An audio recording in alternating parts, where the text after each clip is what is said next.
welcome. I'm Lisa Mitrokhin. That's my lovely assistant Shelby. And today we're going to teach you all about gradients with colored pencils. But first, please give me the thumbs up in the live chat if my audio is okay and if you can see me all right. And if everything is on track, we will continue. In the meantime, I'm going to say hello to a whole bunch of people. Hello, Karen. Hello, Christina. Hello, Iselina. This, of course, is a live stream, so we have a bunch of people in the live chat right now. If you're watching, subscribe to the channel and then you can join the live chat. Hello, Coloring with Pat and Wilson. Art of the Zone Multiverses. Linda, you made it. Welcome. Stacy, hello. Oh, we had more people here in the morning. So many people coming in right now. Thank you, 22 people, for the thumbs up. I really appreciate it. And let's see if we have Alley Cat Inspirations. Hello, Heather, Indigo. Hello, hello, hello. Ellie, David, Lori, Segolene, welcome. Christina, Hinda, welcome, everyone. Hello from Israel. Hello, hello, Peggy. You made it too. Oh my God, so many people here today. Thank you so much, you guys. And we're getting thumbs up. I'm guessing, since everyone's responding, that my audio is good and everyone's fine. All right, before we jump into coloring with our colored pencils and creating amazing gradients, hello, Katrina, welcome. I have some announcements, news and announcements. The biggest one, of course, is I'm about to launch a brand new course on how to color gemstones. This will be a live course. Hello, Steve. And of course, it's going to be all about gemstones. So needless to say, we'll be coloring a lot of shiny gemstones because that's what the course is dedicated to. But we're also going to be doing a lot of fun and unusual things, like various types of, way too much glare on that. Come on, pick it up. Like all sorts of cabochons and starstones, some amber effects, some pearls and stuff like that. And that's just a little taste of what we're doing. There's going to be a lot more. We're going to do gemstones of every single color. We're going to do opals and tourmalines and, of course, diamonds. And if you haven't taken my course on crystals, I currently also offer a bundle where you can sign up for gemstones and crystals at the same time, where you get the crystal course pretty much for free. And there we'll learn how to color and draw crystals, crystal clusters, and of course, geodes. So lots of fun stuff coming up. The way to join courses is, let me switch my screen. Please confirm again for me that the audio is good, because a lot of times when I switch my screen, I mess something up and then I lose my audio. So up above me is a link to my private art club called Talm. Everyone is welcome to join Talm. It is free for all, and we have a lot of fun there. There's always a lot of conversation happening. Everyone's learning, everyone's communicating and making friends and stuff like that. Awesome. Sounds great. So join Talm. Within Talm, once you're a member, there are lots of other things that you can do there, including sign up for specialty paid courses like the gemstone course that will start on May 18th. So you still have a few days to join, but I encourage you guys to join as soon as possible, because we're already having fun in that course. Even though lessons didn't start yet, we're already talking and getting to know each other and sharing things, and it's just fun and wonderful. If you missed the live course, worry not. All courses remain in Talm forever as on-demand courses, so you can join at any point in time and just go through the course material at your own speed. However, a lot of you really love doing courses live because most people have commitment issues and don't actually do their homework unless they have deadlines. So if you are a person who signs up for a lot of courses on Udemy, for instance, and you have a whole collection of courses that you've paid for and never completed, try to join my courses live. That way I will actually pull you through the course kicking and screaming and then enjoying yourself in the end. So that's that. Those are the news and announcements for today. Let's get... Psh, no one here has commitment issues. let's get into coloring. Today's picture, of course, is my dragon fox, actually. The dragon fox character is based on Shelby. Shelby, let me switch my screen again in case you missed who Shelby is. Oh, and she's missing. She's usually there. I think she's like literally behind me. There she is. Behind the mic. Shelby, you're supposed to be my lovely assistant in the beanbag. You're so fired. So fired. Anyway, Shelby was such a weird creature when I found her as a pup that I started calling her Dragon Fox. So this Dragon Fox creature is very strongly based on my Shelby. This page is from my book, Fantastic Familiars Volume 2. The link to that is in the video description. You can get it on Etsy, you can get it on Amazon, and also this particular page I just put up in Tom, my art club. It is a free page for all. So if you're watching this live or if you're watching a recording of this, just go to Tom, and in it there's an album called Gift Pages from Lisa, and in that album there will be this page. So she was trying to get comfy in the beanbag. She usually lives in that beanbag. I think, I don't know what her deal is. She loves that beanbag. So looking at this picture right here, you can see it already completed and colored. What I want to talk to you guys today about in terms of gradients is considering multiple kinds and multiple types of gradients. What are gradients? Gradients are transitions. So what kind of transitions do we have happening here? We have obviously the transitions in all the tiny details on the face of the dragon fox. We have a lot of things. Aww, it is beautiful. I have never seen a colored dragon. That is so cool. Thank you. So obviously we have a lot of transitions happening in the muzzle, in the face. There's a lot of orange and yellow and red happening there. We have a lot of gradient transitions happening in the tail, in the flowers and all that stuff. But also on a larger scale, we have a general transition that goes from warm colors to cool colors on the bottom of the dragon. So considering that we have this overlay of transitions, the main gradient that I'm dealing with here is actually orange to blue. But I'm doing that gradient transition not as a straightforward orange to yellow to blue, but I have to consider my entire character. So how do we do that? Well, that's what the stream is about. Let's take all these colors away and color this page together. As always, I am starting with a primer. I'm a huge fan of working on tan-toned paper.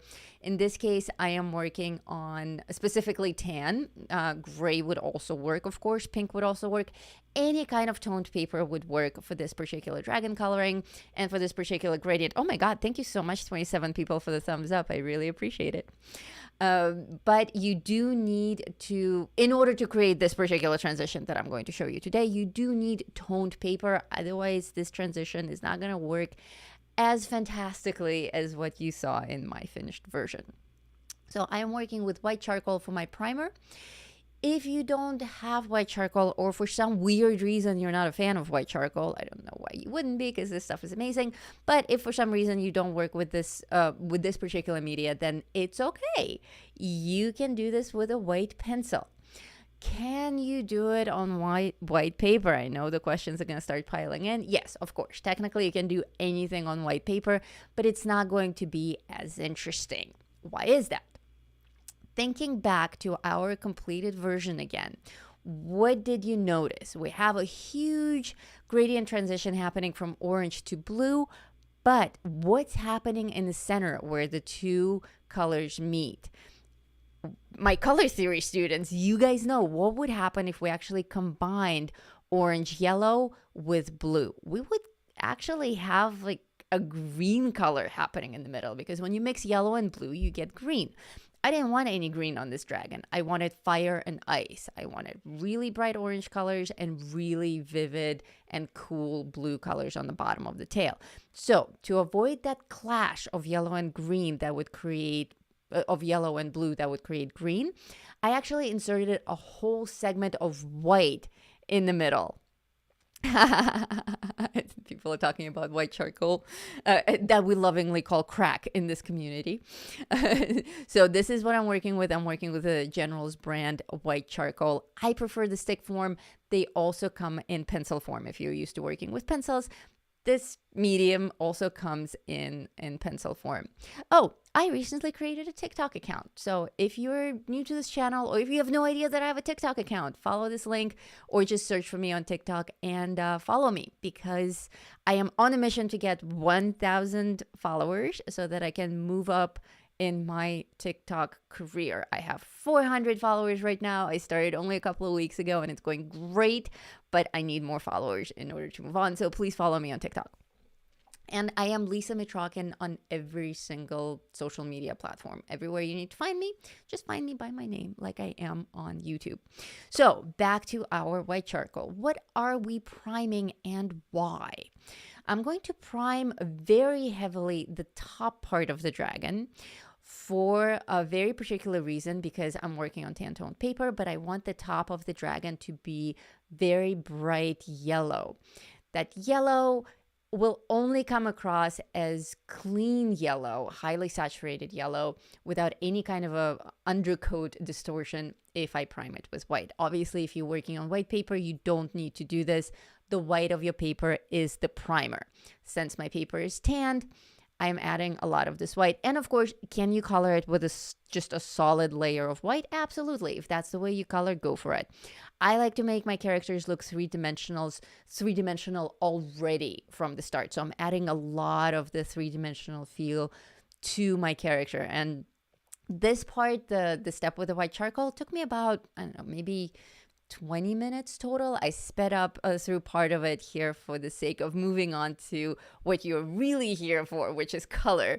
But don't rush it. Take your time. I have multiple videos where I go over how to use white charcoal. I did a whole lesson with my patrons on white charcoal. So you guys probably already know how to use this stuff. There was a question that popped up. Can you order from General's website? You know what? I have no idea if you can. If there is a General's website, then probably. I get my white charcoal from Amazon. It's always easily available. The only thing I forgot was Q-tips. Well, you can use your finger as well if you don't have Q-tips. It's perfectly fine. And if you're using white charcoal in its pencil form, then you probably won't even need Q-tips or fingers at all because it's not as chalky as the stick form. And also it's quite, you sharpen it like a pencil, so you get the same exact shading effect as you do when you shade with regular pencils. So using white charcoal in a pencil form also allows you to kind of skip that Q-tip step. Notice how stronger the white is when it's applied just by itself. In these parts, in these kind of like air ripples parts that are around my design, I'm keeping those pure white. But look at the contrast between the pure white that I'm getting here and the white that I have on the body of the dragon. On the body of the dragon, I use the Q-tips, and you have that diffused, foggy, smoky effect, which I find very desirable, very attractive. But realize that if you are using Q-tips on your paper for white charcoal, then you will lose a little bit of the pigment, and that's fine because it's still going to come across as a really strong effect. First pencil on the warm side is yellow. And I'm working with Prismacolor on this.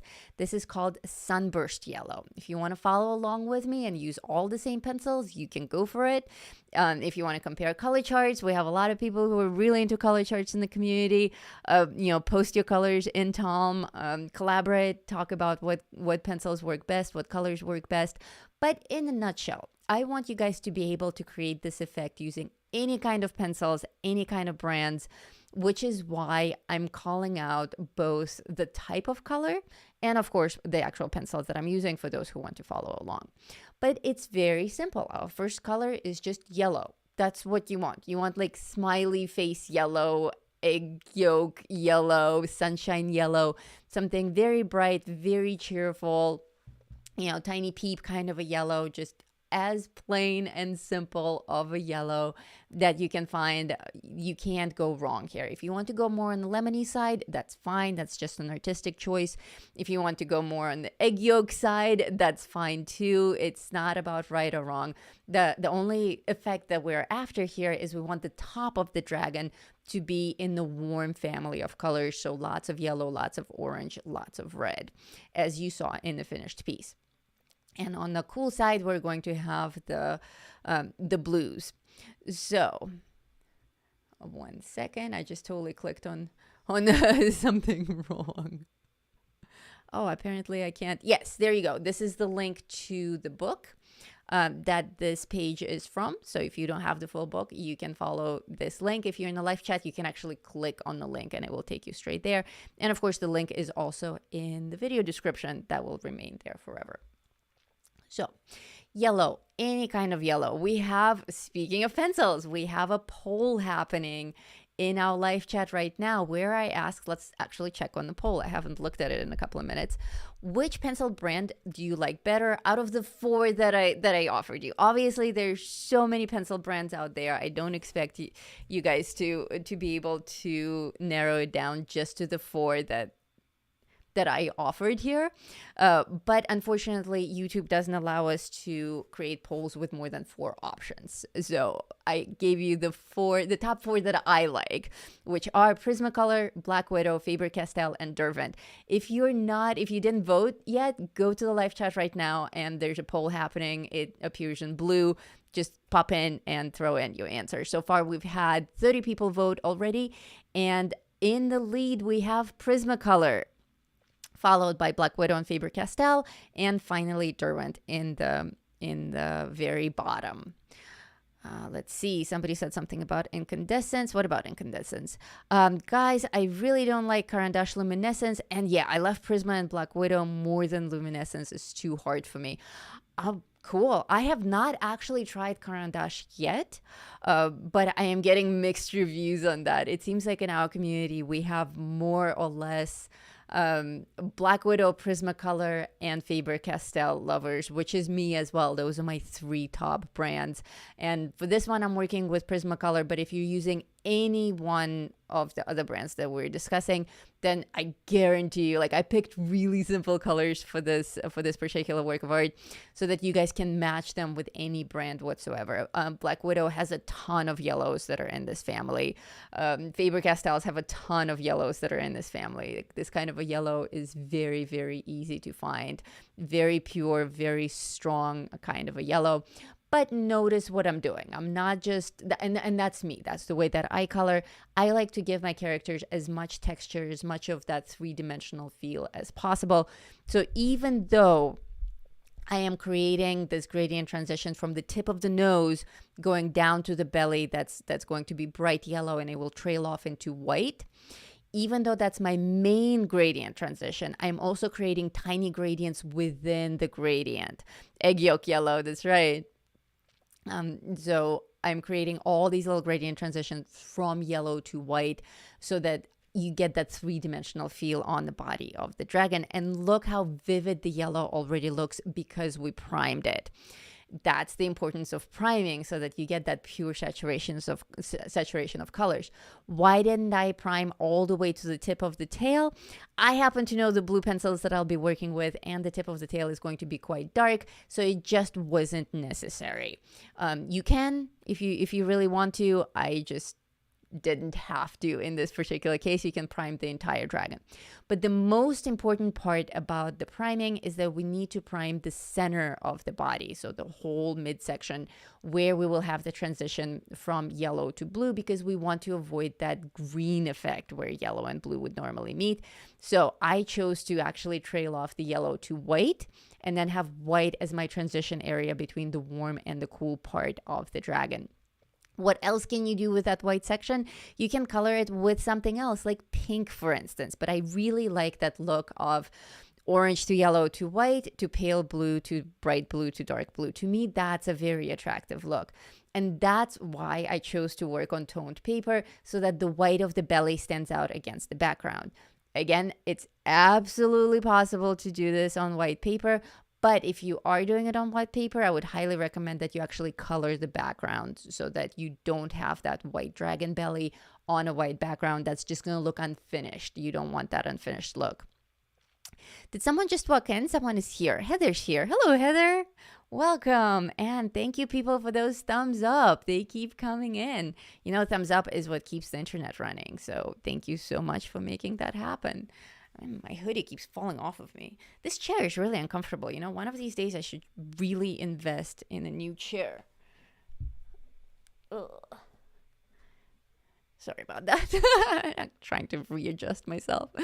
And we have a poll here. New people who are coming in, please do check out the poll in the live chat.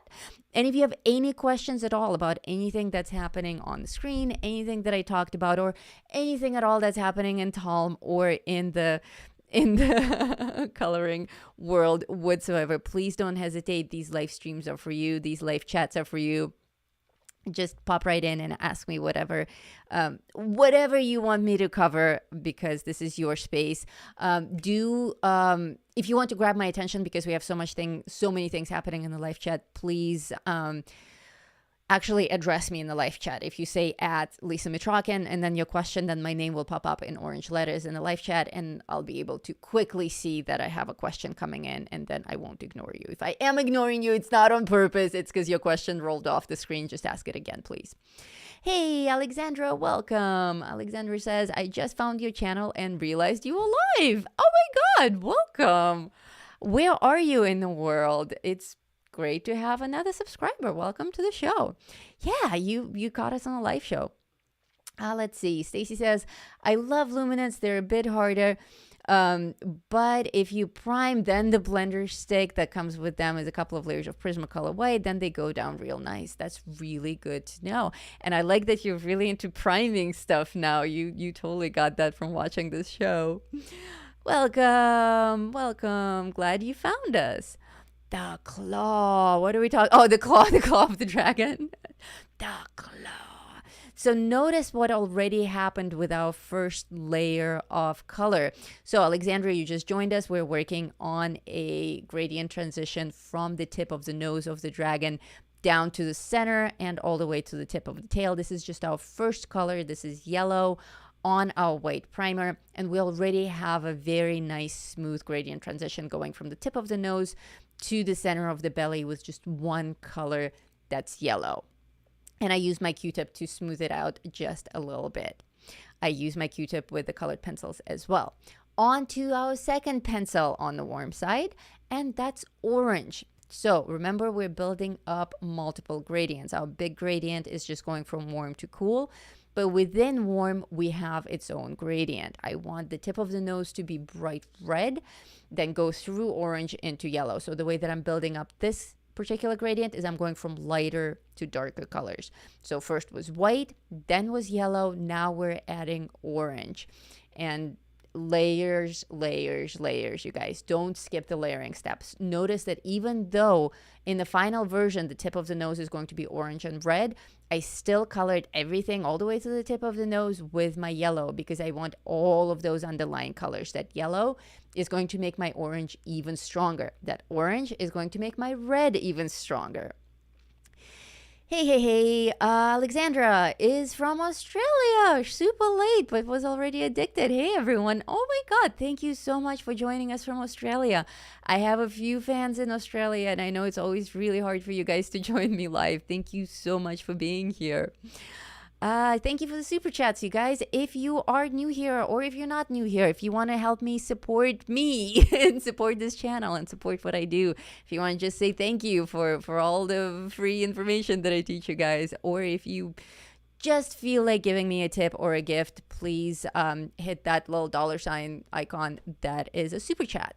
And you can add super stickers, you can choose the amount, and I always really appreciate it because it helps me eat and live and continue doing what it is that I do for you guys.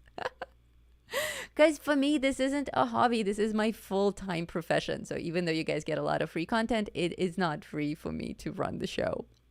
So all of your super chats are a huge help. Again, join the art club. In the live chat, you have an actual link that you can click on and you will end up in Talm. If you're watching a rerun of this, there is the link up there in the top of the screen. That's my private art club called Talm. It is free to join. It's completely ad-free and completely drama-free. So if you are into into art and creation in general, come and join us. It's a lot of fun. I miss your lovely assistant. I know. She stole Foxdale's place today for some reason. It's really weird. She doesn't want to be in the beanbag. Don't forget to subscribe. Of course, it's the only way to join the live chat. Talm is so much fun. Thank you, Iselina. Talm is a lot of fun. We are a great community of really friendly and very productive people who are all working together to improve our skills and to learn and to be happy doing art. That's the whole point of Talm. Talm is awesome. Thank you. Most people here in the chat are members of Talm, so I am preaching to the choir. I am hoping that someone who is watching a rerun of this in the future who may be new to my channel maybe will hear this and join the crew. We are pretty awesome. So orange, did anyone catch the number of that orange? Every time I introduce a new pencil, I also pop up the actual name and number of that particular pencil. Today I'm working with Prismacolor pencils, and we have a poll happening in the live chat where we're talking about pencil brands, and so far Prismacolor is still in the lead, not by much. It's actually pretty evenly spread out. Black Widow and Faber-Castell, and Derwent in the least in the least popular category. I think a lot of people don't even know about that brand. I probably should have put other in that category instead of just Derwent. My husband referred today to Tom as a work meeting. Oh, in a work meeting, in his work meeting. Really? Oh, that's so cool. Oh, we're becoming famous. That's so awesome. Oh my God. I love it. I love it. I love it. Have him send more people our way. We love meeting new people. Oh, ready for your new homily? Let's go. Awesome. And thank you for those thumbs up that keep coming up. Oh, anyway, we were talking about orange. Did anyone catch the number on that orange? Because every time that I pop up a new pencil, I actually announce what it is, and I totally missed it myself. I know that it's a Prismacolor orange, but and it's actually orange that's just called orange. So it's like 9 something. Thank you. We just got a super chat from Karen. Thank you so much. And in the live chat, you can see that it came with a super sticker. They don't pop up on the main screen, but you can see the super sticker in the live chat. It's adorable. It says keep it up, and it has like little weights. And it looks like a pear. It looks like a pear that's working out with weights. It's so cute. It's like from the fruit family of the super stickers. Thank you so much. I really appreciate all the help and support, you guys. And also thank you to my patrons. There is my thank you patrons banner up on the top right of the screen with a link. The links to Patreon are, of course, all over the place, where you can also click on them in the live chat and in the video description, or you can just, if you feel like typing, you can type in that link from the banner up above. I cannot thank my patrons enough for all the help and support. I hope I treat you guys fairly and spoil you enough with all the content that I give you. But also there are patron tiers that are just general donations and tips, and people are signing up for those as well. So thank you so much to the people who are just supporting me for the heck of supporting me without even demanding anything in return, which is just beyond me. And thank you guys so much. Orange 918. Thank you, Stacy. Someone's taking notes. Orange 918. Again, very, very straightforward color, very basic. The reason that I chose the colors that I chose, Prismacolor Orange 918, that's right, is so that you can match them with other pencil brands. I know that we're all over the board with the pencil brands that we like. A lot of us like Black Widow, a lot of us like Prismacolor, but there are also a whole bunch of other brands that people like and use. And so my idea with coloring is that I don't want to lock you guys into specific pencil choices. I would rather have you be able to recreate the same effect with whatever tools you're using. So I'm intentionally picking very straightforward colors. This is like really bright orange. So just pick a really clear orange. Derwent is so popular and is the classic mainstream brand in Australia. I did not know that. I only learned about Prisma by watching tutorials based on people in the USA. I heard something from my other Australian fans that they were actually having trouble getting Prismacolor in Australia because it's really expensive. Is that true, or am I confusing my information? Which Derwent pencils are you referring to in the poll? The Lightfast series are the best pencils I have ever used. Some of their lines are too hard. Either, whatever. Just as a brand, I know that people use different kinds of Derwents. So again, the polls are limited to what YouTube allows us to do with them. So I couldn't specify any further. There's a limit on how many words I can put in the question itself. And there's a limit on how many sections I can give you guys to vote on. So we only have 4 things to put in there.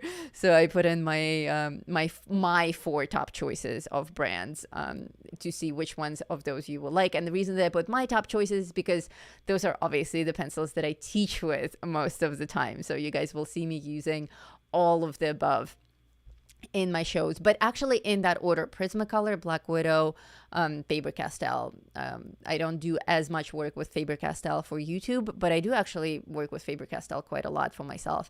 I don't have a very big set of Faber-Castells, but I have so many Prismacolors and so many Black Widows. It's just insane. And that's also probably contributing to my decision to work with those over some of the other brands that I have. On to pencil number 3, red. Again, notice how simple my color choices are. I'm not inventing anything crazy here. This is poppy red.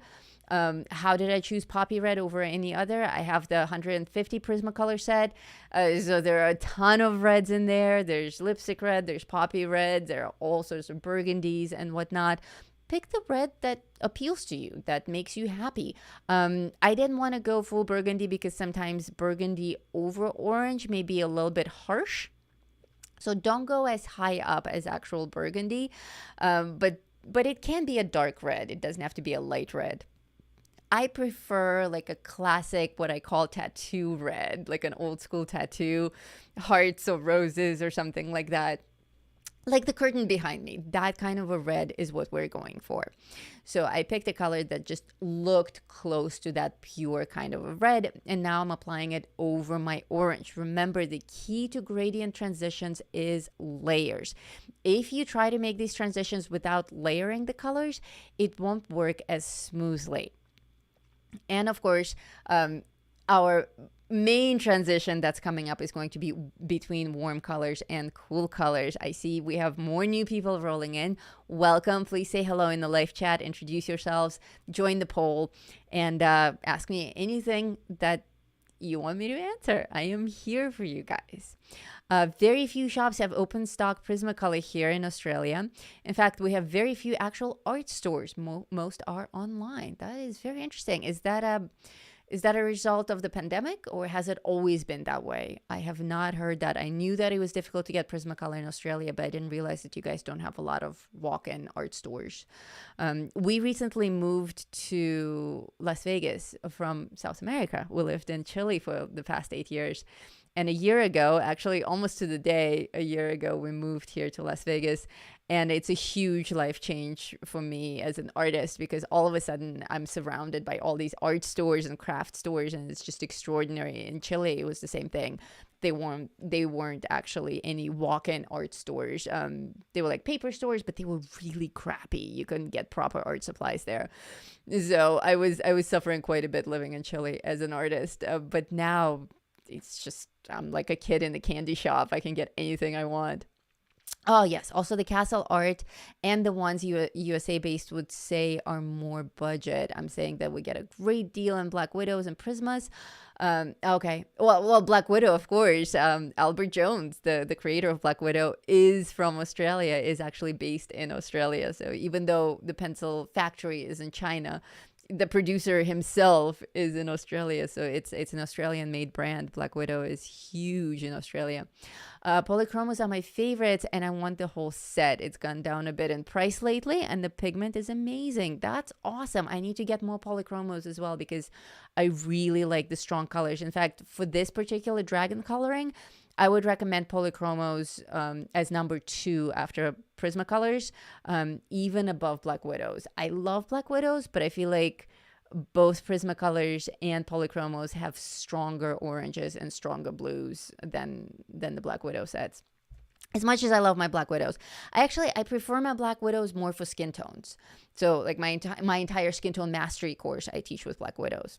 Pencil number 4, deep purple. We're still working on the warm side of the dragon, and we're continuing to create a gradient transition. This is a color called dark purple. This is literally my favorite Prismacolor pencil. I don't know. Do you guys have a favorite pencil in the box? Am I crazy to have a single favorite pencil? Let me know. Let me know in the comments if you're watching a rerun of this. Do you have a single favorite pencil? For me, it's literally this pencil. It's the Prismacolor dark purple, and that pencil is how I got hooked on Prismacolors. I had this pencil. You guys probably know this story. You don't want to hear it again. It's probably boring. But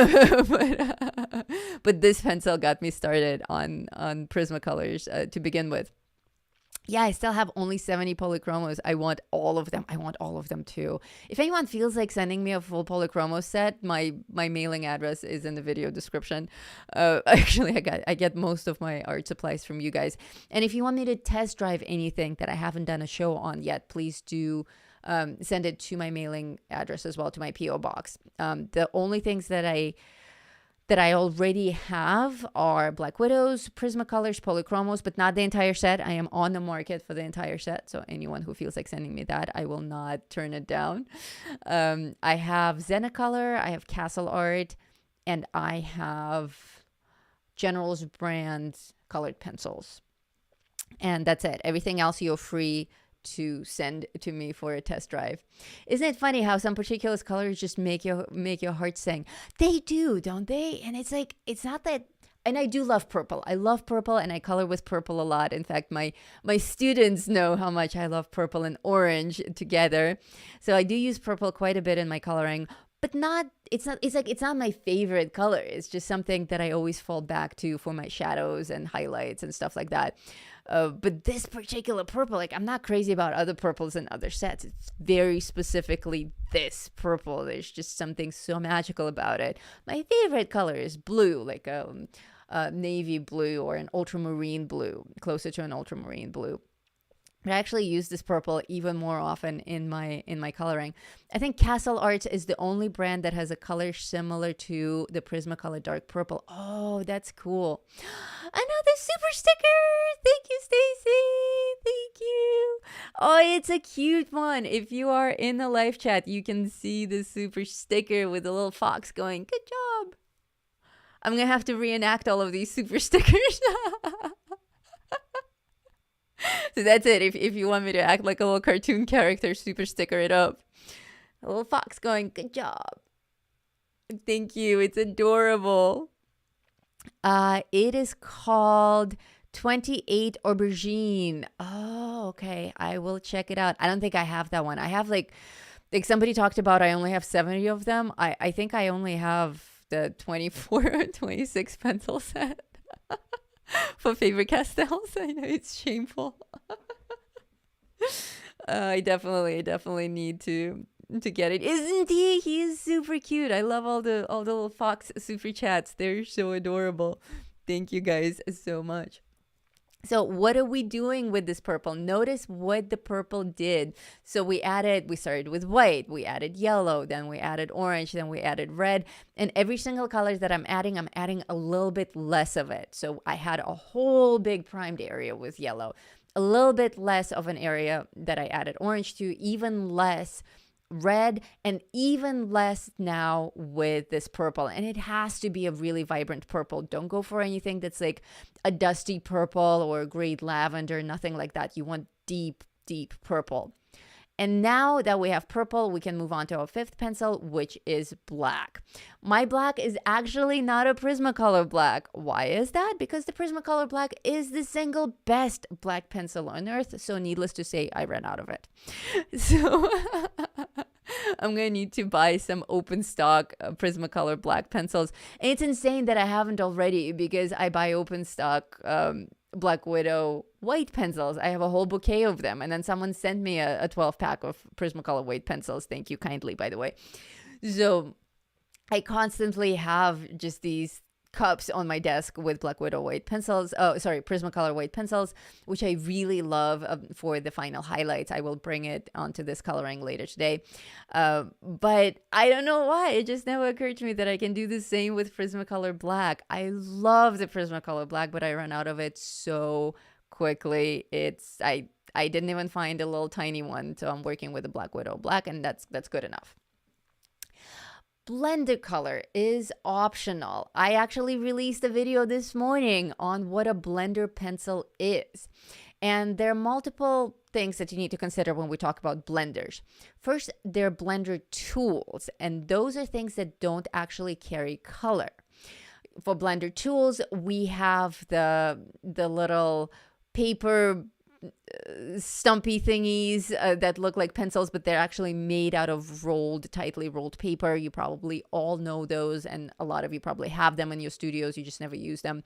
And I actually don't like them. I find them to be quite uncomfortable and crappy, and I don't think they blend very well. I never use them. I have a lot of drawing sets that come with them, and they're all nearly brand new. I rarely use those stumpy things.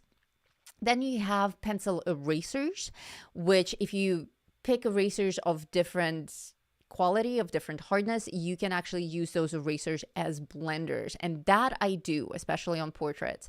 And then, of course, you have your Q-tips, as you've already seen me blend with a Q-tip. But another form of blender is a blender color.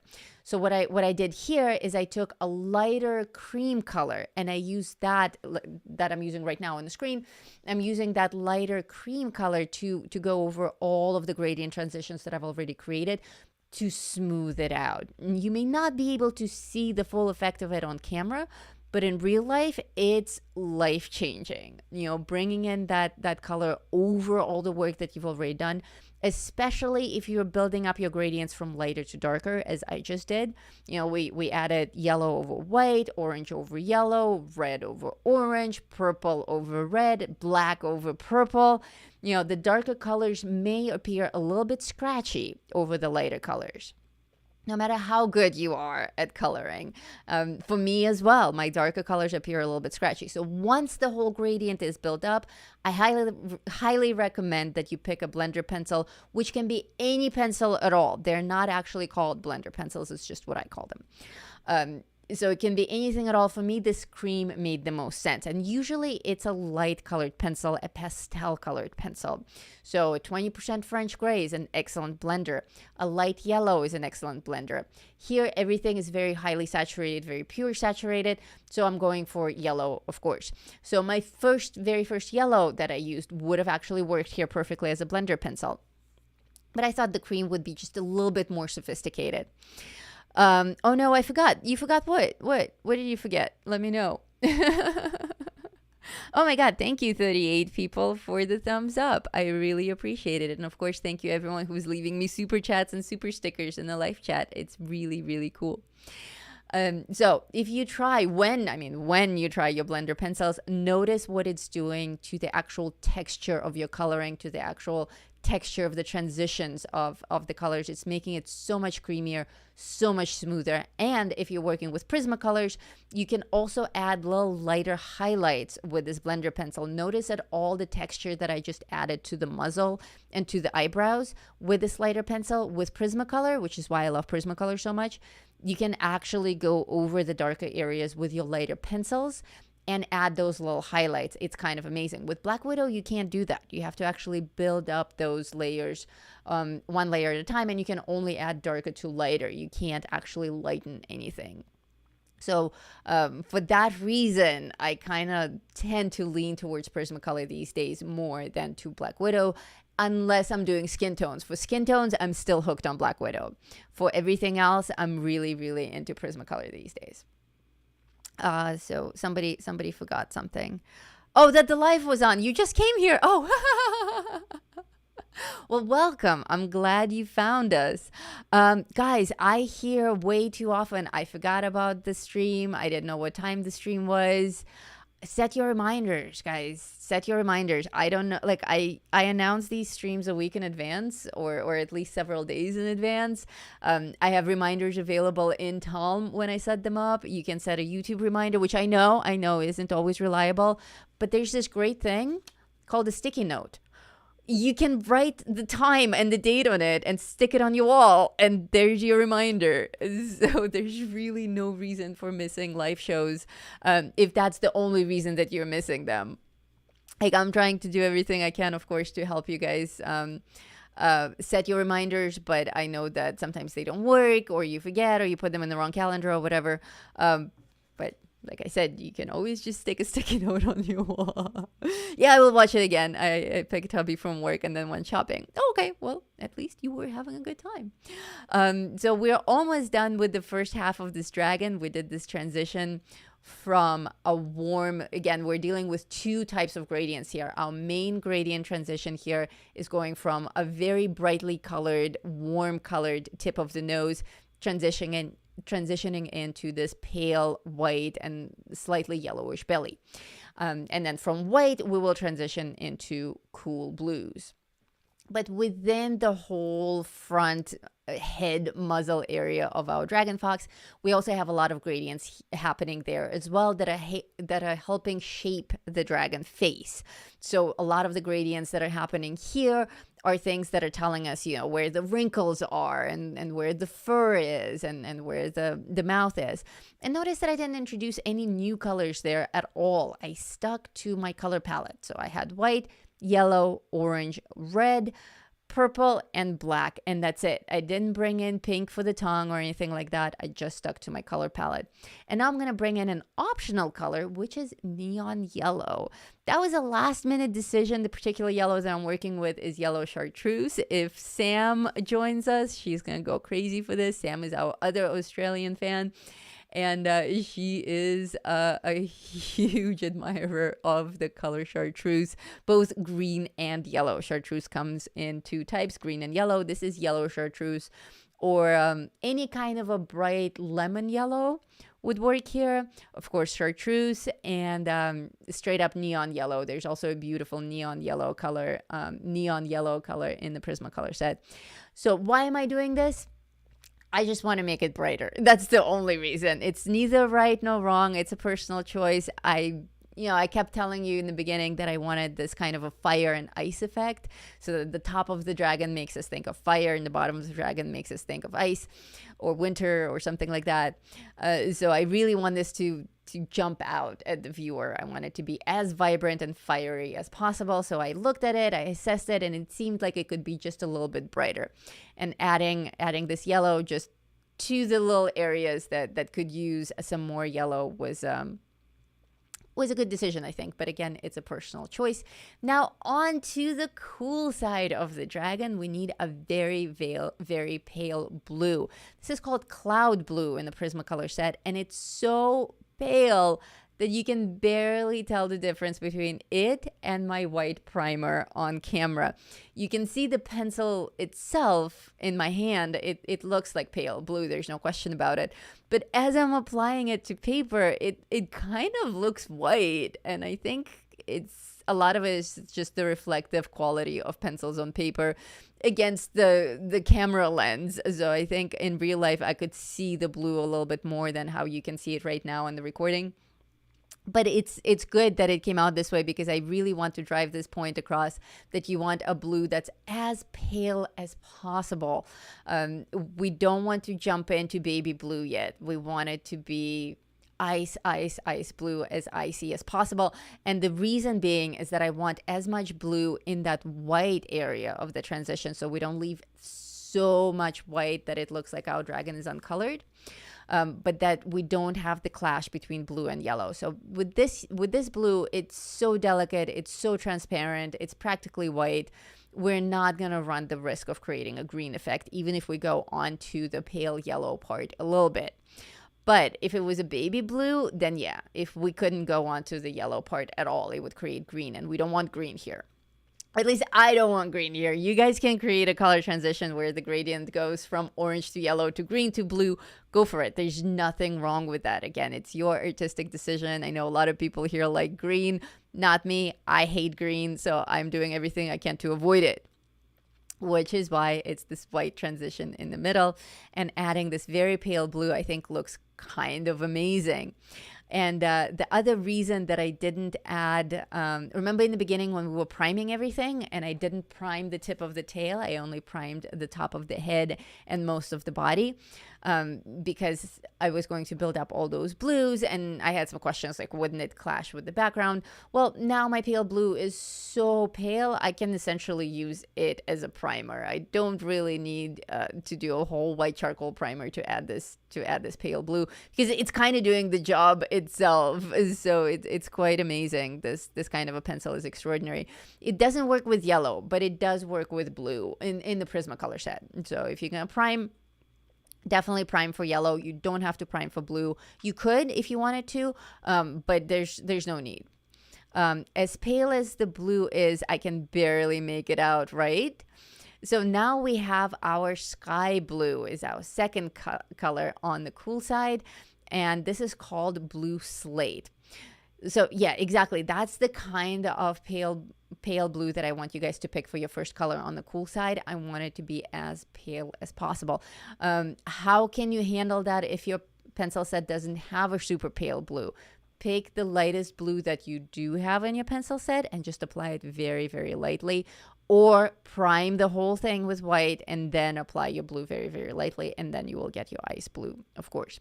I'm going straight for this sky blue from the tip of the tail to continue as my second blue. I hope you're starting to notice a pattern here. On the warm side, we started with white, then yellow, then orange, then red, and blah, blah, blah, blah, blah. And here we have white, pale blue, darker blue. Perhaps we're going to keep adding darker and darker blues. Unfortunately, we don't have separate names for blues like we have for yellow, orange, and red. It's just light blue, medium blue, and darker blue, which is a shame because blue is such a beautiful range of different colors that are all just lobbed into the same category of blue. But that's a topic for a different lesson. Blue is a very recent color. In fact, it's the most recent colors that humans were able to detect as a creature. Back in the day, we didn't see blue at all. We just saw green, and then we saw purple. So blue is quite recent to our evolution, and a lot of people still don't detect a lot of difference between different kinds of blue. For instance, my hair. I get a lot of comments on my beautiful purple hair from people. It's pretty insane. And I used to get totally freaked out. I'm like, did I do something wrong? Did I get the wrong dye? Did it fade weirdly? And I'm like, nope, still navy blue. But people just don't see it that way. I've had comments on my hair where people, a lot of comments saying beautiful purple hair. And then I've had a few, why is your hair gray? Like, you are in your 30s. Why is your hair gray? I'm like, really?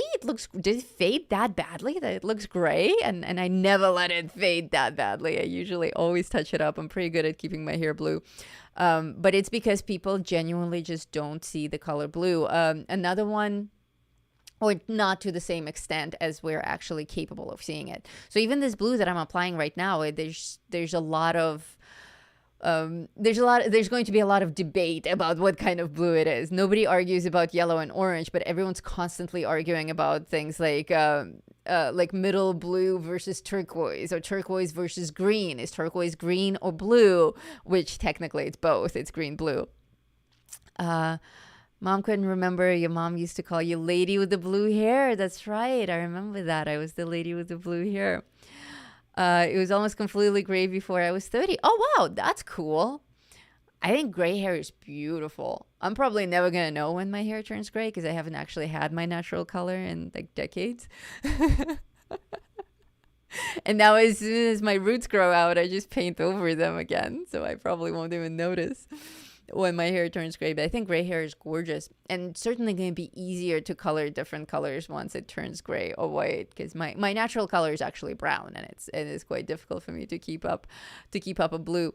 Another point where you will often see, and start paying attention to it from now on, you'll see how much people argue about different blues during coloring shows as well. Like, I'm gonna get comments on what a lovely lilac this tail of the dragon is, or what a lovely violet, and it's like really obviously sky blue, but some people just don't perceive it that way. And I've had that happen. I've had I think I was doing fairy wings that was this kind of a color, and I was getting comments in the live chat, what a lovely lilac. Like, it's even called, the pencil's even called blue. But it's an interesting evolutionary thing. The paper that I color on is Strathmore brand. So I have Strathmore tan and Strathmore gray. There's also Strathmore blue. And a lot of people just don't see the difference between the Strathmore blue and the Strathmore gray, like, at all. They just think it's the same exact thing. They don't understand why it's labeled blue. And to be fair, it's very close. It's not, when I heard of Strathmore blue, I thought it was going to be like this, like the tail of this dragon fox, but it's not. It's very close to gray. It's kind of insulting. Hey, Tom fam. Hello, Balma. You made it. Welcome to the show. We're talking about my favorite color on the planet, blue, and how it's all new and people didn't used to see it. And even today, people perceive blue as sometimes gray or orange, or purple, gray or purple, or something that's not blue at all. Me as well, Alley Cat. Well, mine is white with brown underneath. Still using blue slate at this point. Yes, we're still using blue slate at this point. This is our second blue pencil on the cool side of the dragon. Our first one was the very, very pale blue, which I think was called cloud blue. It's so pale, it's practically white. And then our second color is this slate blue, which is something that I refer to as sky blue. We want this middle blue. And again, from the Bienvenida, Palma, Bienvenida. From the perspective of allowing you guys to pick colors easily without having to match charts and go out of your way to buy the same tools that I have, I've intentionally picked colors that are really easy to follow with any brand. So we had yellow, orange, red, purple, black, and pale blue, middle blue, bright blue, dark blue. It's going to be very, very easy to work with any kind of a brand. That is so interesting. I wonder what color they thought the sky was. Well, that's actually how they found out that people didn't used to see blue, is from literature. The sky and the sea as well. They noticed it as recent as the Odyssey, where the descriptions of the sea were describing it as the color of wine or plum, describing the color of the sky as the color of rock or bark. So that's what they were comparing it to: gray skies, purple skies, orange skies at sunset, of course, yellow skies in the morning, pink skies, stuff like that, but never ever as blue. So imagine just taking blue out of your life entirely, and your gradient goes completely flat from green to purple. That transition, if you actually create a gradient between green and purple and see what happens in that transition, that should be a fun, let me pause it here, that would be a fun experiment for all of you Talm members. I challenge you right now, if you're watching the show as a rerun, I challenge you as well. Create a gradient with colored pencils based on what you learned in the show on how to create gradient transitions without the white in the middle. Just straight up transition like we did with yellow and orange, a transition from green to purple. And I want to see what happens in that transition between green and purple. And that's what they saw as the color blue.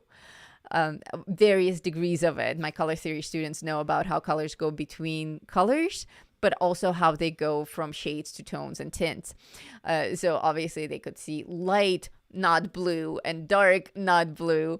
But it would be that weird combination of a green and purple. That's kind of like a muddy wine color that I imagine, or even kind of brownish maybe. So yeah, they were totally missing out. It's insane. A world without blue is a sad, sad world. All right, moving on to my favorite blue on the planet, ultramarine. Ooh, gross sky, right? Like muddy sky, gross, gross, gross. Actually, I think most of the time, chestnut. Very funny. I think most of the time, especially on a sunny day, I think they would probably just see the sky as white, or like the clouds maybe a little bit grayish or brownish. But I think white, a lot of yellow from the sunshine, just not as much blue as we saw, and probably they saw some elements of blue like at some point. It didn't happen overnight. It's not like the next generation of people woke up in the morning and all of a sudden everything was blue, but it was a gradual transition. But yeah, it was the description in literature. It wasn't until like not that long ago in our recorded history that they started seeing colors such as blue. And actually, one of the first places where blue started appearing is in bird feathers rather than the sky and the sea. That's another really interesting fact. And in many languages, the pigeon was the first bird that was described as being blue, a light blue. And they're not the rock pigeons that we have today in New York City. Pigeons back in the day were a lot more dainty. They were more like doves. And they were very, very, they had these iridescent blue feathers on their necks. So the color blue also became the name for the color of that kind of a pigeon or a dove. And the other way around, they would name the color light blue after whatever the word for that pigeon was in that particular language. So for instance, in Russian, my first language, we have a separate word for light blue rather than just straight up blue. And that word comes from the word dove. And that's true for many languages. Again, mockingjay, yes. The mockingjay is also blue. Unless it's the fiery mockingjay, in which case it is like the color of our dragon fox's head. Let's see. Beautiful complementary colors. Someone was paying attention in color theory class. Agreed, Bulma. Green and purple look fabulous together, just not mixed together, as we know. Yeah, green and purple is a beautiful combination. It's kind of a classic Halloween combination also. We've done a lot of green and blue combos in color theory. That's one of the courses that I offer.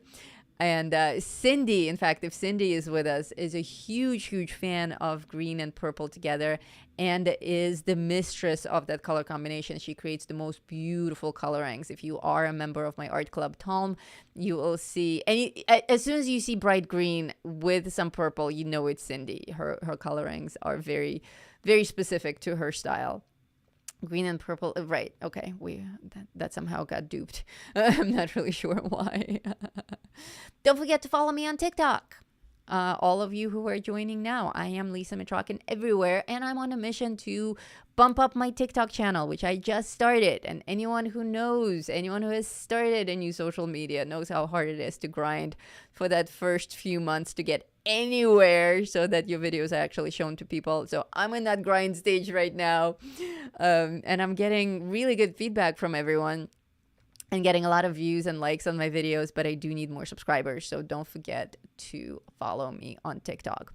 I love green and purple. It gives me the spooks, right? It's just such to me, it's a Halloween combination, much more so than even black and orange. Like, you would think that black and orange would be classic Halloween, but for me it's green and purple for some reason. I don't know why. She's a rock star. She is. That's talking about Cindy and her colorings.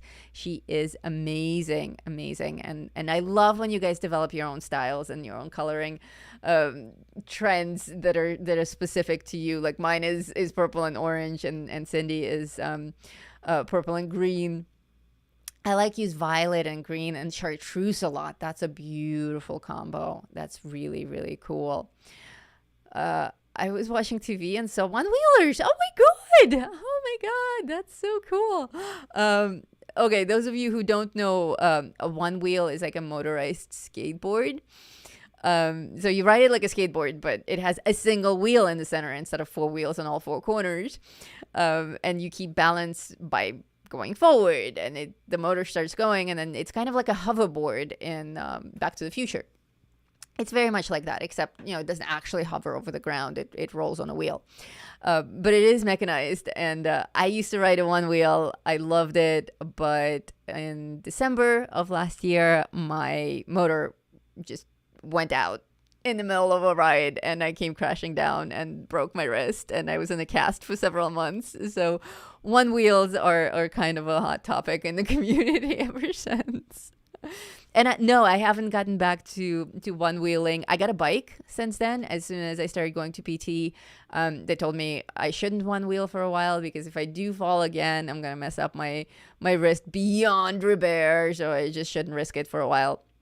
But they said that I can ride a bike and do whatever else I want. So I got a bike immediately, and I'm just going out on my mountain bike all the time, and I have so much fun. I kind of don't miss the one wheel at all. Let's see. How's your wrist doing? My wrist is amazing. Check this out. When I broke my wrist, I was not able to, this was the highest that I could go. It just wouldn't bend. This is the highest I could go, and this was the lowest I could go. And today, I can go all the way to 90 degrees here and almost to 90 degrees here. And I can turn it sideways, and I can lift things. It's kind of amazing. It's almost like nothing happened, except occasionally it just hurts for no reason. And sometimes I wake up in the morning and it just doesn't work. And I'm like, oh yeah, that's right, I have a busted wrist. Mountain bike I love my mountain biking. I have never had a mountain bike accident. Like, as much as it's supposed to be dangerous and all that, I love my mountain bike. Oh yes, and thank you for the super chats, you guys. My most known combo is lavender and peach. Yes, you do that a lot, especially on skin tones. Your husband's a mountain biker. That's very cool. Let's see. Let me just catch up on this chat before we move on to pencil number 4 on the cool side. Agreed, Heather, it's super challenging. It would probably kill me. The one wheel or the bike? What awesome progress. Great, your mobility is returning. Thank you kindly. And thank you so much, you guys, because you guys actually paid for my PT. All of the super chats that you were sending me on the live stream, that it completely paid for my physical therapy. So I cannot thank you guys enough. If I didn't have that backup payment for the physical therapy, I probably wouldn't go. I was prepared to just do the PT myself at home following YouTube tutorials. But all the donations kept coming in, and I'm like, well, crap, now I kind of have to go. So I went to physical therapy, and it was by far the best thing that I've done for myself in years. It was amazing. Without the professional physical therapy team, I would not have gotten my wrist back the way that I did. So thank you guys so much for making that possible. The bike. Yeah, the bike is. You so almost cried. Okay, anyway, back to the show. Our fourth pencil is a blender color. We already talked about blender colors. Blender colors exist in that particular realm of colors that we're working with. So obviously here we're in the blue realm. So my blender color is going to be some kind of a middle blue. How did I choose this blue? It could be any blue at all, as long as it's between my lightest and my darkest. You want your blender color to be somewhere in the middle, preferably closer to the lighter side, but it could be closer to the darker side depending on the kind of blending you're doing. So you have a lot of leeway here. Me, I picked this kind of a turquoise blue, because I assessed this, and I noticed that on the orange-yellow side, I have this vibrant chartreuse that just screams out at us that this is fire. And I don't have anything that strong on the bottom on the blue. So I picked a really strong turquoise blue to go with my high saturation theme. Oh my God, 42 likes. Thank you guys so much. Thank you. So I am using this bright turquoise to blend in my dark ultramarine and my very, very, very pale blues. I love riding bikes, just not on mountains. Going down the mountain would be awesome. I love the gliding feeling. Yeah, same here.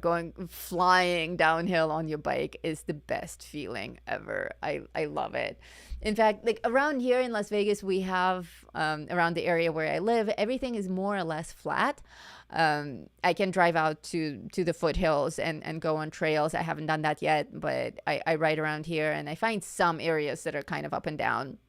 And we have a lot of like desert landscape. So a lot of rocks and sand and stuff like that. So there is some mountain stuff that I can do on trails. But most of it is pretty flat. There isn't like crazy amount of uphill or downhill. But the good news is you don't need a crazy angle of downhill to enjoy the downhill ride. So I try to calculate my routes in a way where I'm only riding downhill ever. And it's possible because the whole topography is kind of all over the place. It's all wavy. So you can actually calculate a route there and back that's entirely downhill. I love that about Vegas. It's amazing. I went on a really big ride a couple of days ago. And the first time I went on it, I picked the wrong route and I went all uphill all the time and it sucked. So the next day I went out and I recalculated my route and I found one that was much better, where I was actually going downhill the entire time. I have a road bike. I love cycling. Cycling is so much fun. So much fun. I've never liked street bikes with the skinny tires because inevitably I end up going off-road on rocks and stuff. So I prefer my thick, bumpy tires that can withstand a hit. You just need a hilly neighborhood. Exactly. You don't need to go to the mountains. You just need some topography in your neighborhood, and that's it. Okay, so back to my coloring. Does anyone have any questions at all about the gradient transitions, about the color selections? Hit me up. Don't worry about it. Ask me anything you want. That's what the streams are for. But me, I'm very happy with this turquoise blue that I selected. I think it's working out beautifully. I think it's a nice balance in terms of how vibrant it is to my yellow orange up on top. But now that you see the kind of vibrant colors that I'm dealing with, imagine clashing this turquoise with my yellow. It would absolutely create this kind of a salad green. So maybe that's the effect that you want. To me, it's just like orange to yellow to green to blue. It's too many colors. It's not attractive to me. I want to specifically bring out the orange, like the fire, and the blue, like the ice, and to have them separated very clearly, that these are my two main, the colors are almost their own characters. I don't want this to be too busy. I don't want any kind of a transition color at all, which is why the belly, the transition part, is actually almost white or very pale. Is that paper tan toned? Yes, this is tan toned paper. We talked a lot about why I chose tan toned in the beginning of the show, but I'll cover it again. Yes, it's Strathmore tan toned paper. Thank you, Stacy. Why did I choose tan? You need, for this particular effect with the white belly transition, you just need some kind of a color for the background. Otherwise, the belly transition is going to look like it's uncolored, it's unfinished. If you had a white background and you had all that area in the middle between the yellow and the blue that looks nearly white, it would just look like you got lazy and you didn't finish it. So we need a color in the background. And there are two ways to do that. You can either start this on toned paper and save yourself a whole bunch of time by just adding lighter colors to your dragon and not having to color the background, or you can do it on white paper. But if you're doing this on white paper, you have to color the background. Otherwise, the whole effect is not going to work. So I'm not a fan of coloring backgrounds, so I just color on tan toned paper to begin with. Awesome. And right now we are in our cool part of the dragon. Thank you again to more people who are rolling in and dropping me the thumbs up. Thank you kindly. I really appreciate it. And if you're watching the rerun as well, don't hesitate to hit that thumbs up button. It helps me out a lot. I'm at work, but I'll watch it when I'm off. Love you, peeps. Thank you so much. Thank you for watching. Really appreciate it. And of course, like people are saying in the live chat, these streams remain on YouTube forever. So you can watch them at any point in time. Even though the live chat will be over, you still have the comment section. So you can just comment as you're watching it. And I get notifications for those comments. I'll respond to them right away. Or you can go to my Art Academy and post your questions there. I respond to those as well. Incidentally, the Talm Academy is the best place to reach me. I'm getting more and more followers on everywhere. I have my whole TikTok crowd now. I have people on Instagram. I have people on Patreon. I have people in Talm. I have people still on Facebook, even though I closed my Facebook account. The absolute best way, guaranteed way to reach me is through Talm. You can try sending me messages via other means. I probably won't see them. So that happens a lot. People reach out to me and I don't see a message for several months and they get mad. So don't do that. if I didn't answer you, it's not because I'm intentionally ignoring you. It's because you reached out to me on some platform that I don't actually use for messaging. If you want to message me, that's the only way that I will respond. I may catch your message on Patreon. That's like the second one. That's a possibility, but I don't get notifications there, so I rarely see them. I never check my Instagram messages. So if you want your message to die, send me a message on Instagram. And I'm not on Facebook at all anymore. I am deleting my account. Unfortunately, Facebook doesn't let you off the hook so easily, so my account appears active, but I'm actually logged off entirely, and I'm done with Facebook. I'm never going to go there again, ever. All right. Optional pencil on the cool side is my highlight color. So this is Cloud Blue again. This is the first cool blue that we started with. And that's my highlight / blender color. Why highlight? Because it's so light that I can actually add little tiny highlights with it. And that's the beauty of working with Prismacolor pencils. So if I want to add a little bit of those scales on the darker part of the tail, I can do so now with this little highlight pencil. Does it have to be a different color? It doesn't. I picked the same light blue that I started working with. There's no need to overthink it. But here I am adding the little scales right now, the little shiny effects. And for me, that's the best part about Prismacolor. I love this effect so much. Again, optional. You may be able to build up these effects just by adding your darker tones already textured. So you may have already been doing all the work on the little scales. For me, I just like adding them in as the last step. And on this particular dragon, I didn't do a lot of super tiny detail. And actually on the drawing itself, I don't have a lot of super tiny details. But I do have a dragon that does have a ton of tiny details with every single scale drawn out. And this is a video I have up on YouTube on how to color this dragon. And I think this is a free page in Talm as well to go with that video. And actually, I shared it in the community a couple of days ago. So if you are a member of Talm, go check it out. There's a video link to this dragon and how to color him. And of course, his page is in the gift pages from Lisa album. And notice the difference between this dragon and now next color is black. And eventually this light will change. And this guy. So what's the biggest difference other than a whole bunch of tiny detail on the scale and of course the type of the dragon that he is? The main difference is that I don't have a gradient going from nose to tail on this guy. He's all uniformed. He's all purple and orange, and he has a little bit of a gradient on his snout with a little bit of that red flare on his mouth. But the rest of him is pretty uniform, and it's a slightly different type of coloring because he has all that tiny scales on his body versus this guy who is a gradient transitioned from nose to tail.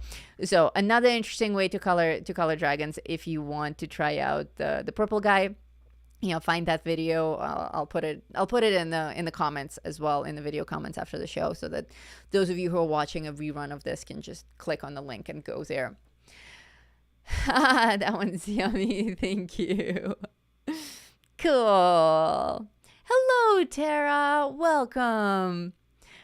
I see we still have new people coming in, and thank you everyone for the thumbs up. I love it. And notice we have not had any power outages or internet outages today, and that's because of the thumbs up. They help the internet go. So our final color on this cool side is black. How do I add black and why? I hope you guys are following along and have noticed a pattern here, that we're going from a lighter color to a stronger color to a stronger color to a deeper color to a darker color, and finally we're adding black after we've had our darkest colors. My students know that I only add black to create shades of colors. If you don't know what I'm talking about, I highly recommend that you take my color theory class so that you can keep up with all the terms. So go to the Talm Academy, check out the courses. Color theory course is the one that I recommend above all because it is the foundation for everything that I teach, and it is life-changing. So my black is always introducing shades of colors rather than introducing black itself. So the pattern here on either side of the dragon, the nose and the tail, is that we started with a very light color. We continued building up colors until we got to the point where we're adding black for the little final touch-ups. And every color that we're adding that's a little bit darker than the previous color, we add a little bit less of it. So we had a lot of light blue, we had a little bit less of sky blue, we had a little bit less of ultramarine blue, then we added the blender color, and now we're adding the black to just the tips of the claws and the tips of the tail, which is exactly what we did on the nose. We added the black to the tips of the claws and to the tip of the nose in that case. And here I'm actually cheating a little bit for the spikes on the spine of the dragon. I am adding black with a pen rather than a pencil.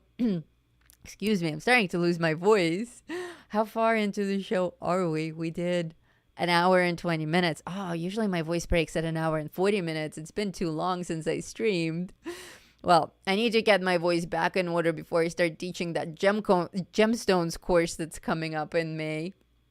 May 18th, you guys, if you want to take the course on how to color gemstones, do sign up now, because on May 18th, that's it. I'm going to close it for the live lessons. You can still sign up for the on-demand course, which will start up a couple of weeks afterwards, because I need to get content in there. But if you want to participate in the live course, May 18th is the cutoff day, so don't miss it. Link up top, join the community, find the tab called courses, and in courses, you can sign up for gemstones or crystals or gemstones and crystals, and we're going to be learning a whole bunch of fun stuff in the weeks to come. But those are 2-hour-long weekly lessons, and I'm going to need to get my voice in order. I cannot have my voice breaking at an hour and 20 minutes. That's just pitiful.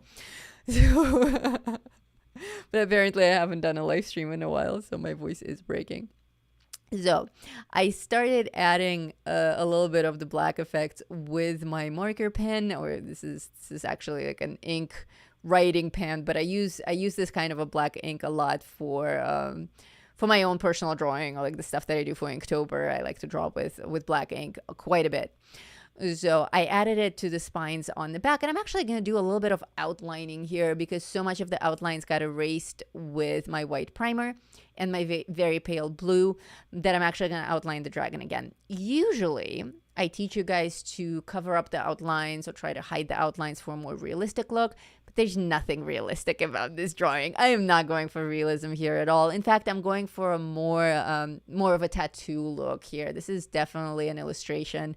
I want it to be a clear illustration. I wanted to have clear outlines, and I wanted to have high contrast. So I think adding this black outline here is actually a strong move to clean up that tail.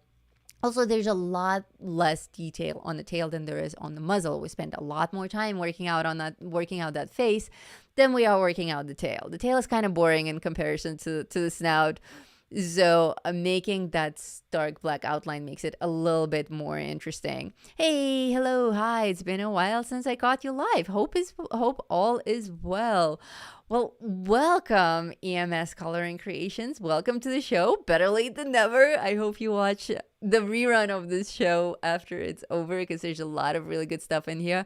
I am doing well. Everything's great. I updated everyone on my broken wrist and how well it's healed. Life is good, and I am in the beginning of the show I did an announcement that I'm about to start a life course, so please do jump back to the beginning of the lesson where I talk about that, what it is, when it starts, and all that. And of course, I hope you enjoy the gradient transition lesson, because gradients are I think that makes me very happy. I use gradients a lot in my coloring, and I think they're a very, very strong element that you can add to your own colorings. All of you, not just EMS, but everyone who's watching. Adding really nice and smooth gradient transition to your coloring will make it look that much more professional. It's a really fun thing. But what I find people doing a lot is creating transitions between colors without priming or without layering. And so that doesn't always look smooth. Sometimes it looks a little bit patchy. The key for me for smooth gradient transitions is absolutely layering. So for instance, On the yellow side, we built it up from white to yellow to orange, and actually layering color on top of color. I didn't just go from red and then to yellow to orange to white. I actually did a full layer of yellow, then a full layer of orange, then a full layer of red, and just adding smaller and smaller and smaller amounts of those stronger colors to create my transition. So that's something that I want you guys to practice. It certainly takes a lot more time, but it's absolutely worth it. The final effect is worth it. I teach my students this all the time. If you want professional results, you got to put in the time. And it shows, when you see something on Facebook or on Instagram or on YouTube and you're just like, wow, this looks really professional. They must have spent so many hours on it. It's like the first thing that we think of. Oh, this must have taken forever, because we associate time with quality. And for good reason. If you spend a lot of time on something, actually following professional steps and actually putting in the time and the care and all the pencil strokes that are needed for that effect, the hours that you put into it will actually lead up to that professional effect. If you color really fast, like I color physically fast, but I add all the necessary step. A lot of people color fast because they color sloppy. And that's something that I think is easily corrected, and I encourage you to correct it if that's you, the person watching the show right now. Spend some extra time there, add an extra layer, try to get your pencil strokes a little bit closer together so that color application is really smooth. For me, I always like to take everything one step further, one step closer to perfection. You like how a certain effect came out? Ask yourself, how can I make it better next time? How can I make it smoother? What do I like about how this came out? What do I not like about how this came out? Always ask yourself these questions and always actually answer them. Not, oh, I don't really know why, but I don't like it, but actually answer it specifically. I don't like the way the blue gradient came out. It looks patchy. That's something that you can fix. As soon as you name it, tame it, right? As soon as you name it, you put your finger on it, then you can fix it. If your gradients look too abrupt, that's something you can fix. How can you fix that? You fix it by practicing. You practice and you practice and you try to trail off that gradient transition a little bit more. A lot of times our effects don't come out well simply because we didn't spend enough time on it, simply because we rushed it. The pencils won't do the work for you. You have to do the work with the pencils, but you have to put in the time. Here I'm adding a little bonus gradient transition. I started adding these black spikes on the spine of my dragon, going from the bottom up. And when I got to the middle, you saw me hesitate. I was like, how am I going to transition this into orange? So on the top, the spikes were orange. On the bottom, the spikes were black. And I'm like, how can I possibly connect them with another gradient? And here my gradient between black and orange is going from black to burgundy to red to orange. That's just a natural transition between those two colors. So that's another thing that's going to happen to you as you encounter all sorts of coloring pages out there. You may not know how to connect certain colors, and gradients are a great way to do so. So I'm gonna give him some eyeliner with my marker pen. And on we will move. Speak like Yoda, I do today. Add background elements. Pick an unrelated color. So I'm going to do my background with markers. And what do I have for the background? For the background elements, I have flowers. What I mean by an unrelated color is I mean not orange and not blue. Just anything at all that's not orange or blue. If you make your flowers orange, they're going to clash with your with the head of the dragon. Not really clash, but it's just going to be too matchy and too unrealistic and unreal and just weird. If you have this orange and blue dragon and all of a sudden you have orange flowers, it's like they're going to take away from the orange of the face. Same thing with blue. If you make your flowers blue, they're going to the tail is going to get lost in all those blue flowers. So don't do it. The whole point of this dragon was to show fiery orange and icy blue, so that those are like those two color gradients are their own characters. So we definitely don't want to take away from them. So I'm choosing pink for my flowers, like a pale pink, like a dusty rose pink, but not too bright either, because my main character is the dragon. This is another thing that I teach in my color theory course, is how to approach coloring pages in terms of what your main character is, where to apply the bright colors, how to choose color combos, how to handle background so that your picture doesn't look too busy. How do you pick that pink? What else can you pick? All of that is taught in color theory. So again, that's the course that I recommend above all. Of course, I would love to see you in my gemstones course that's coming up, but do take color theory on demand because it is life changing. My best colorists are the colorists who went through the color theory course or are going through it right now on demand. So the markers that I'm working with are Qtip brush markers. I use them a lot for backgrounds, especially because they are fast. This is obviously sped up on the screen. You can't see on the screen because of my banner is covering it, but behind the Thank You Patrons banner, there's a note that says a speed times 4. So this is sped up a little bit, but these markers are really fast to work with, which is why I always do my backgrounds with these markers, because by the time I get to the background, I'm mentally already done with this page. I really hate doing backgrounds. So for me, doing backgrounds with brush markers is like a way to cheat, a way to speed up the process. So you don't have to. You can continue using pencils. Markers are absolutely not a must. Certainly not Qtip markers because they're a $300 set. So I'm definitely not going to make you buy those. So emo dragon, love it. Nice. It's true. Color theory is life-changing. Thank you so much, Huxley. Huxley went through my course and she came out a better colorist at the end, and it really paved the way for her work in skin tone mastery, which she took after that. Amazing work. Is a student that I'm very proud of. So thank you for the kind words. I'm adding a little bit of this nearly see-through marker. This is a very pale marker. It's practically clear. It has very little pigment, but I like adding effects like these to the background just to give it a little bit of texture. That's a totally separate topic, has nothing to do with gradients, and it's a very personal preference, but you can see that it almost makes it look like Japanese rice paper on the background, and you can see the ink drying in front of your eyes, and it's almost invisible on the page, but it's a nuance. It's very delicate. It's a very tasteful little touch to the coloring.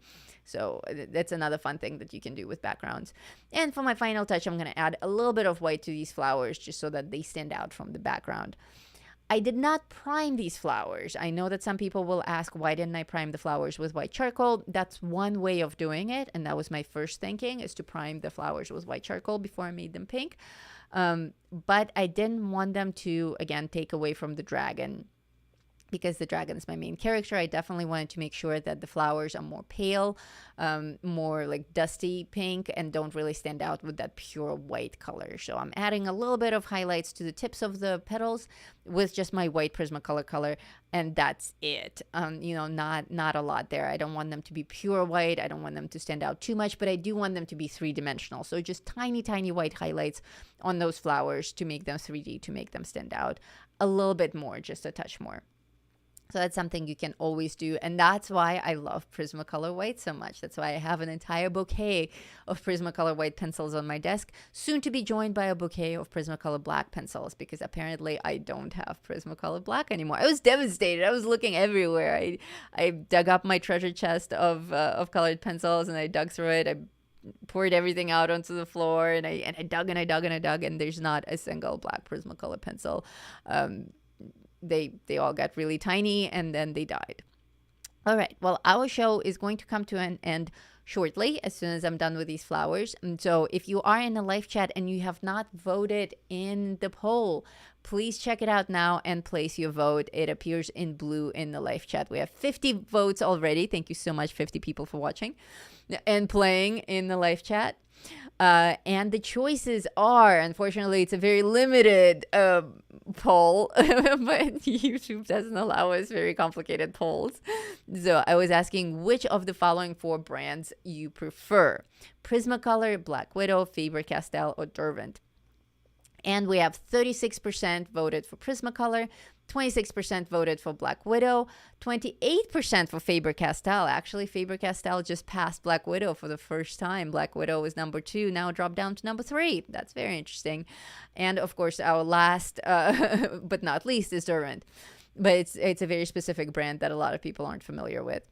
Black Widow was in the lead, in a very strong lead in the beginning of the show. We had 100% Black Widow, up to I think 15 votes. Now that we're on 50, Prismacolor is in a strong lead. Faber-Castell is number 2, followed very closely by Black Widow, and then followed by everything else. Very interesting indeed. Coloring with Pat and Wilson. Thanks for the live today, Lisa. I enjoyed it very much. You're most welcome. Thank you for being here. And thank you guys, everyone, for all of your support. Again, thank you so much to my patrons who are up there in the upper right corner. You guys make the show possible. All of your super chats and your Patreon donations and all of your general support, even coming to the show and just being here, is hugely helpful to me. So thank you everyone for being here. It's very hard to run a show without an audience. So everyone who is here in the live today is helping and encouraging me to do this again. So I do love teaching you guys, and I do love running my live shows. Looks like my assistant is back. There she is. Back where she belongs. Ta-da! Like magic. My assistant is back. Everyone was asking about her during the show. I heard this snoring behind me. I'm like, what is that? So I'm just finishing up this dragon details. If you guys have any last minute questions for me, thanks, Lisa the mountain biker. You're most welcome. Thank you. I enjoyed the show today.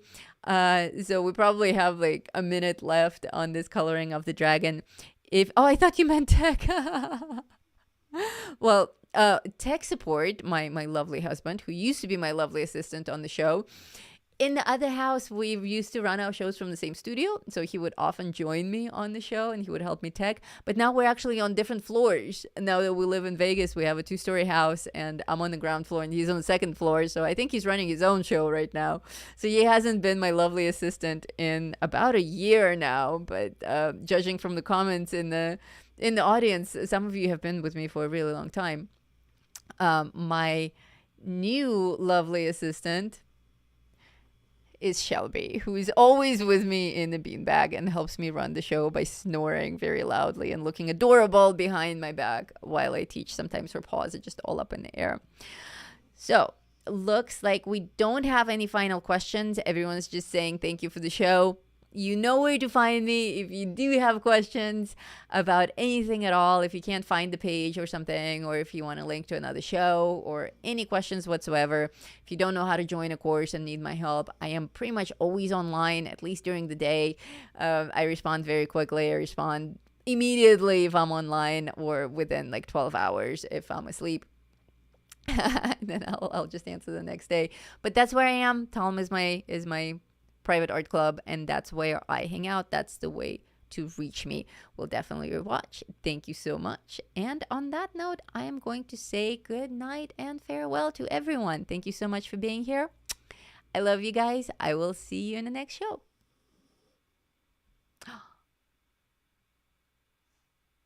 How do you end this thing?